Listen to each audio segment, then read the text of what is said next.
Mavericksi iz Dallasa imajo letos statistično najbolj učinkovit napad v zgodovini lige NBA, Luka Dončić je pa že v svoji drugi sezoni legitimen MVP kandidat. Te nagrade sicer letos še ne bo dobil, toda kot je povedal že pred leti, ima za to še več kot dovolj časa. Svoji mladosti navkljub je zgodovino pisal že na evropskih parketih, sedaj pa piše še na ameriških.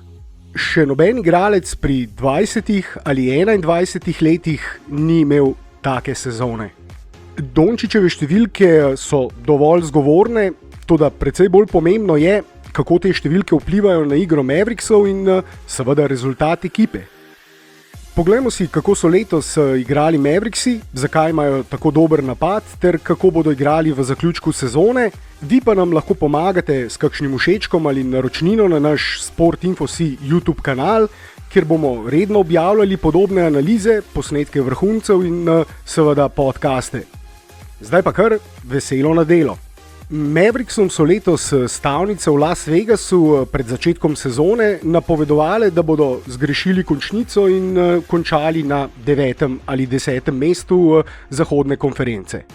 Sedaj so za 12 zmag boljši od Pelikanov in Kingsov, ki si delijo 10. mesto, za 11 zmag boljši od Trail Blazersov na 9. mestu in za 8 zmag boljši od Grizzlyjev, ki v tem trenutku zasedajo zadnjo mesto, ki še vodi v končnico. Ob tem pa Mavericksi le za eno zmago zaostajajo za Jazzerji iz Utaha, Dončić je pa že kot glavni cilj Mavericksov na preostalih 8 tekmah sezone izpostavil to 4. mesto, da se dvignejo na lestvici in se v prvem krogu izognejo Clippersom.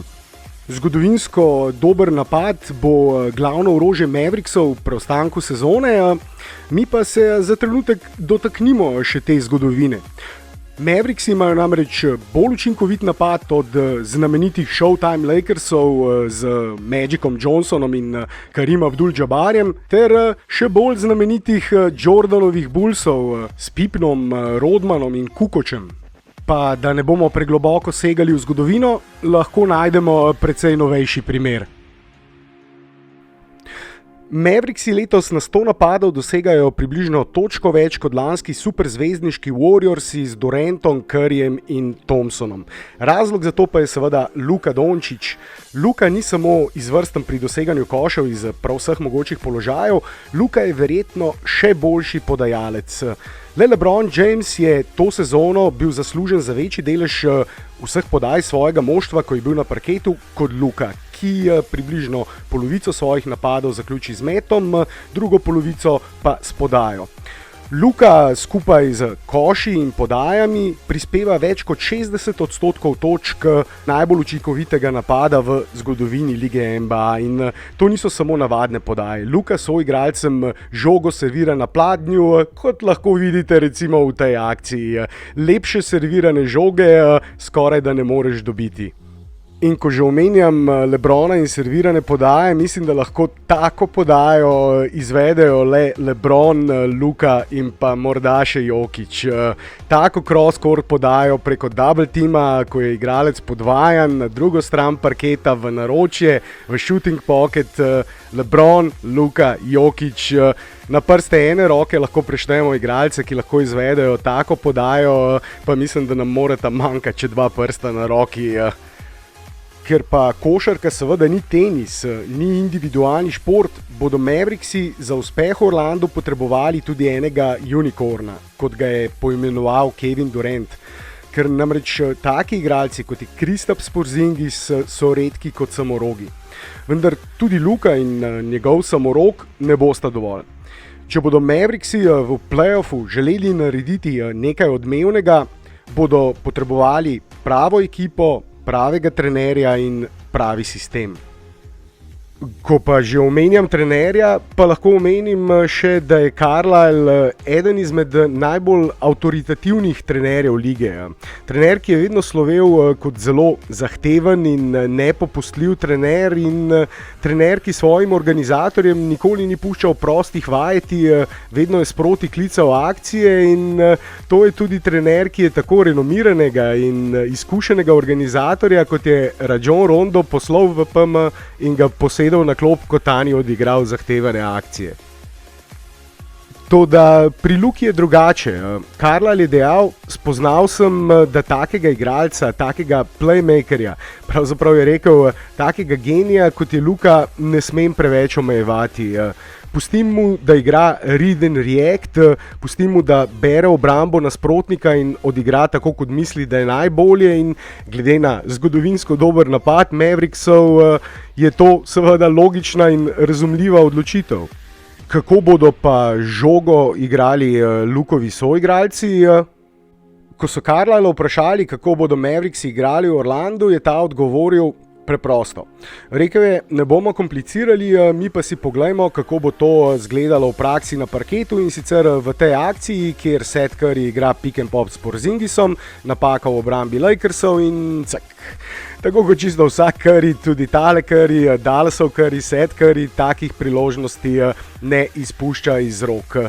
Zdaj pa si skupaj poglejmo tole akcijo še enkrat, malce počasneje in ob tem izpostavimo tiste glavne dejavnike tega preprostega napada, o katerem je govoril Carlisle.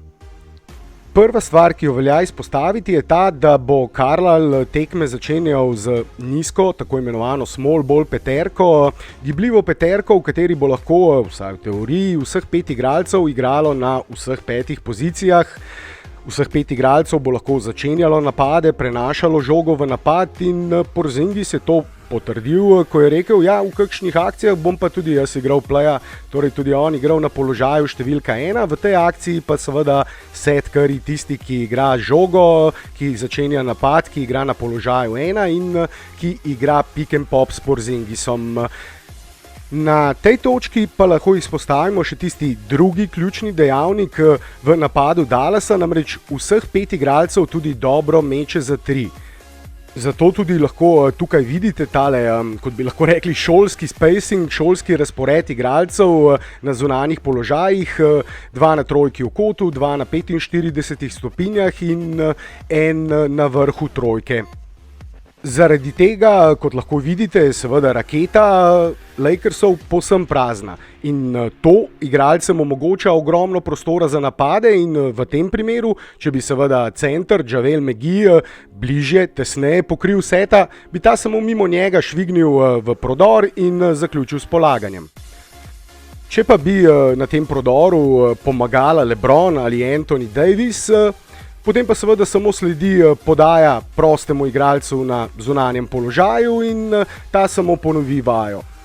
Če ima dovolj prostora za met, zaključi z metom, če ga pa obrambni igralec pokrije, steče proti njemu, pa samo mimo obrambnega igralca v prodor in, kot je dejal Carlisle, preprosto. Preprosto kot tale trojka Setha Curryja. Vse skupaj je pa še bolj preprosto, ko igro vodi Luka. Switch oziroma prevzemanje po bloku v obrambi Lakersov, AD ostane na Luki, Luka step back in mrežca. Preprosto, samo če take mete mečeta Luka ali James Harden. To sta igralca z največ zadetimi step-back trojkami v NBA to sezono. Samo James Harden je zadel več trojk od Luke in samo James Harden ima višji odstotek meta pri step-back trojkah kot Luka. Luka je pri teh tako težkih metih bolj učinkovit kot recimo pri precej lažjih catch and shoot trojkah, ko meče po sprejeti podaji. Eden od najbolj znanih komentatorjev, spremljevalcev lige NBA, Zach Love, je celo dejal, Luka doesn't step back, he teleports. Torej, Luka ne samo, da stopi nazaj, on se kar teleportira in ja, če lahko tak met zadaneš preko Anthonyja Davisa, ki je letos eden od kandidatov za najboljšega obrambnega igralca lige in že leta eden od najboljših obrambnih igralcev lige, potem so stvari res lahko zelo preproste. S takim playmakerjem kot je Luka, pa ni lažje samo njegovemu trenerju, temveč je precej lažje tudi njegovim soigralcem. Če mu daš centra, s katerim lahko igra pick and pop ali pick and roll in ga na ostalih položajih obkroži šuterji, je malo da ne nezaustavljiv. Poglejmo si še nekaj akcij z te prve pripravljalne tekme proti Lakersom, pred katero je LeBron rekel, da to zanj ni samo navadna prijateljska tekma, ampak gre že sedaj zares, precej bolj zares, kot je Kuzma tukaj vzel obrambo na Luki. Še enkrat si skupaj poglejmo pick and roll s Porzingisom, kjer boste lahko takoj videli, zakaj in kako Luka soigralce dela boljše in zakaj imajo Mavericksi letos zgodovinsko učinkovit napad. Torej, še enkrat, pick and roll s Porzingisom in v tej situaciji je obramba Lakersov že v velikih težavah, saj ima Luka svojega obrambnega igralca že na boku.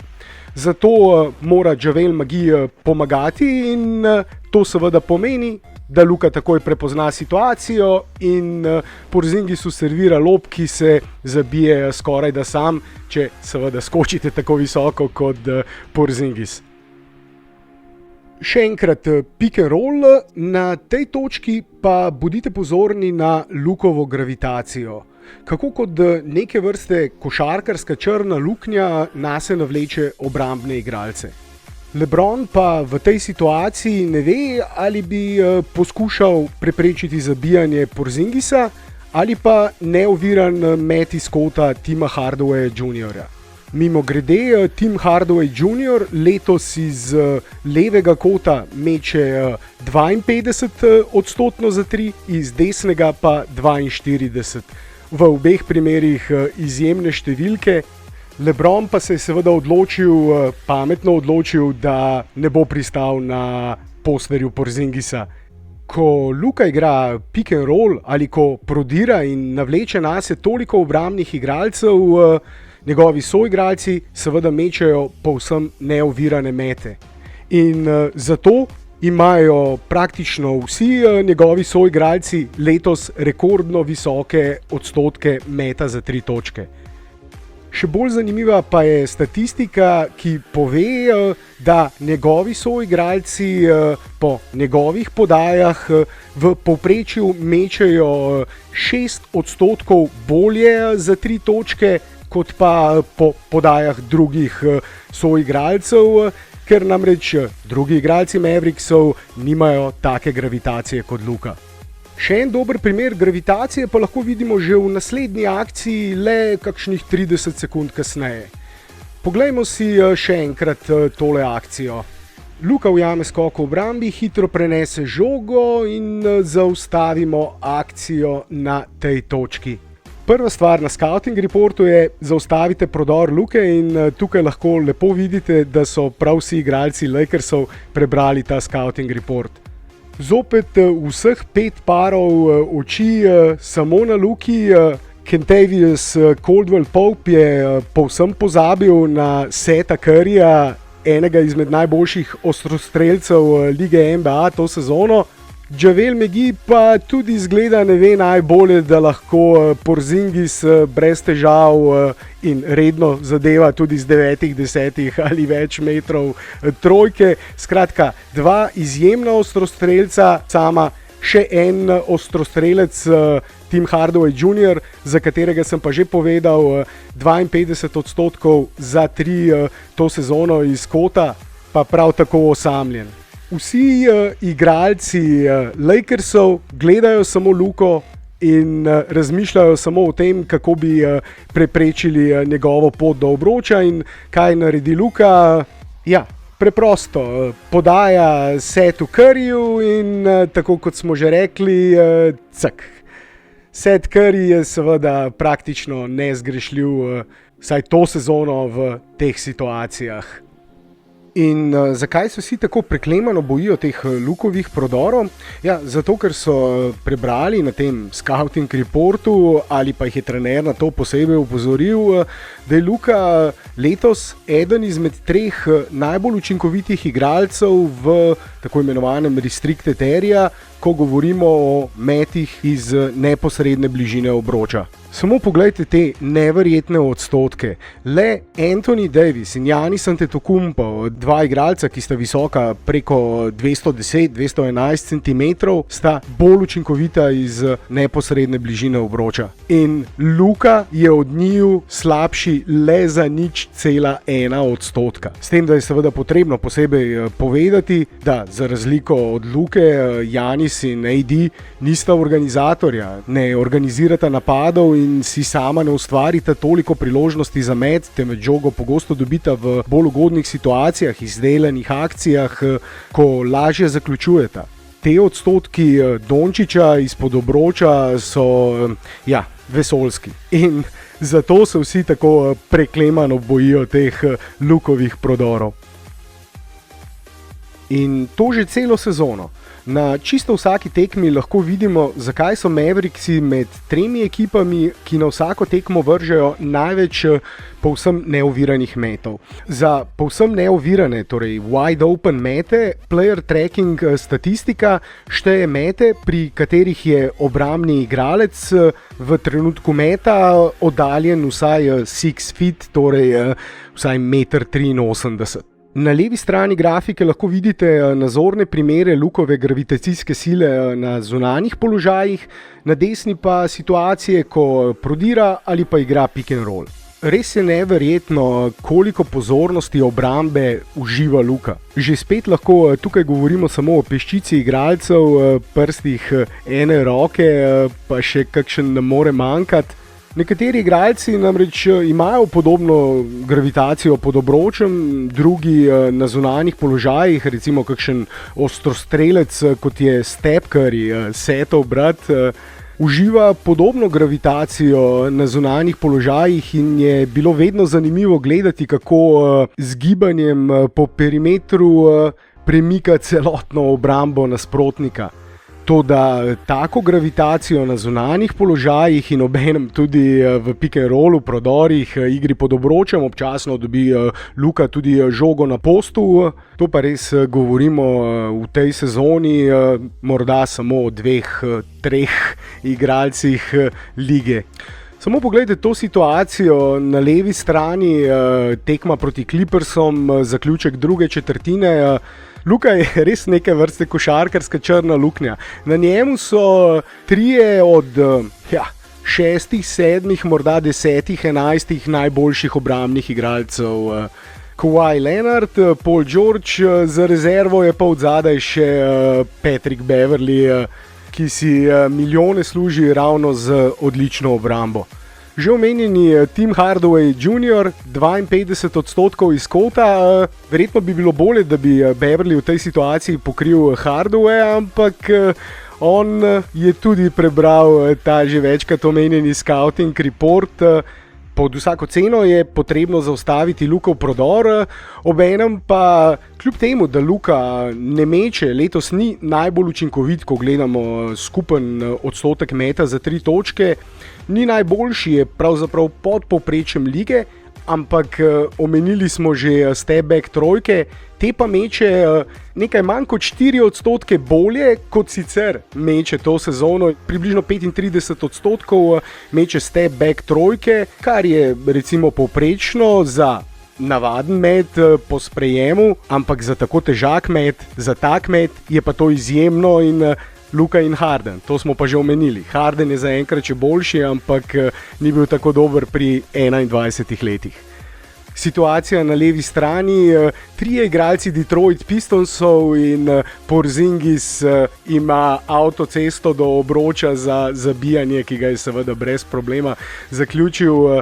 Tako zelo se nasprotniki bojijo te step-back trojke in to najbolje priča o tem, kako dober je pravzaprav ostrostrelec, koliko pozornosti mu v obrambi posvečajo, kakšnemu Benu Simonsu je ne posvečajo, ga pustijo povsem samega in zgostijo obrambo pod obročem. Če pa ti na trojki nase navlečeš 3 obrambne igralce, potem si pa izjemen ostrostrelec. Niso važni procenti, važno je to, koliko obrambnih igralcev te pokrije.